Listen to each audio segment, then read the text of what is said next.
Hello friends, welcome back. In first video we discussed about the basic introduction of account. Now let's see the definition of accounting and characteristics of accounting. Definition of accounting. Accounting is an art. क्या है? Art है recording, classifying and summarizing in a significant manner and in term of money, transaction and event which are in part at least of a financial character and interrupting the result thereof. अब इतनी long definition है, उसको हम लोग short में समझते हैं. क्या है? ट्रांजैक्शन या इवेंट. लेकिन वो ट्रांजैक्शन या इवेंट किस में होना चाहिए?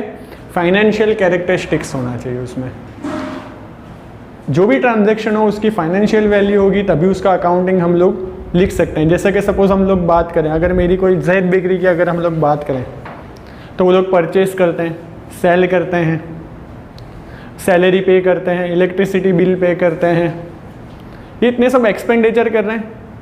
उसमें मेन जो मीडियम है वो क्या है? मीडियम फाइनेंशियल मीडियम है. क्या है?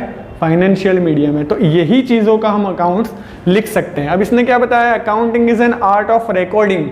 मतलब जैद बेकरी अगर हम लोग बात करें तो वो क्या करेंगे? जैद बेकरी वाले जो हैं लिस्ट बनाएंगे, सैलरी का इतना है, ये चीज़ की इनकम हुई, हमने ब्रेड्स वगैरह सोल्ड आउट किए, पफ वगैरह सोल्ड आउट किए, बिस्किट्स वगैरह सोल्ड आउट किए, तो सबकी अलग अलग अलग इन्फॉर्मेशन रखेंगे. एक्सपेंडिचर, परचेज इतना किया, ये चीज़ इतनी परचेस की, ए बी सी डी अलग अलग चीज़ें कौन कौन सी परचेस की हैं वो सब चीज़ों की वो लिस्ट बनाएंगे. सैलरी कितना पे की, इलेक्ट्रिसिटी बिल कितना पे किया, ये सब चीज़ों को वो अलग अलग क्या करेंगे? रिकॉर्ड करेंगे, क्लासीफाइंग करेंगे. क्लासीफाई करना मतलब सबको अलग अलग कर देना, सेपरेट कर देना. सैलरी अकाउंट अलग बनाना, परचेज अकाउंट अलग बनाना, सेल्स अकाउंट अलग बनाना. एंड समराइजिंग, और उसको शॉर्ट में मतलब बताना in a significant manner. Significant manner मतलब जिसको समझने में आसानी हो. In terms of money, transaction and event which are in part at least of a financial character interrupting the result thereof. उसको क्या कहा जाता है? अकाउंटिंग. ऐसे ट्रांजैक्शन जो फाइनेंशियल कैरेक्टर वाले हों उन ट्रांजैक्शन को समराइज, उन ट्रांजैक्शन को क्या करना? रिकॉर्ड करना, लिखना, क्लासीफाई करना, सबको अलग अलग करना और उनको सही तरीके से वेल मैनर में अरेंज करके समराइज करके एक्सप्लेन करना. This is called the accounting. अब अकाउंटिंग के कैरेक्टरिस्टिक्स के बारे में देखते हैं. कैरेक्टरिस्टिक्स मतलब सपोज हम लोग बात करें किसी पर्सन की, अगर हम लोग बात करते हैं ए नाम का कोई पर्सन है, उसकी बात करते हैं तो वो कैसा है?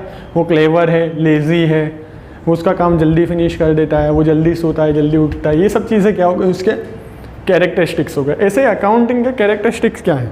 अकाउंट में कौन कौन सी चीज़ें इन्वॉल्व होती हैं? The financial characteristics.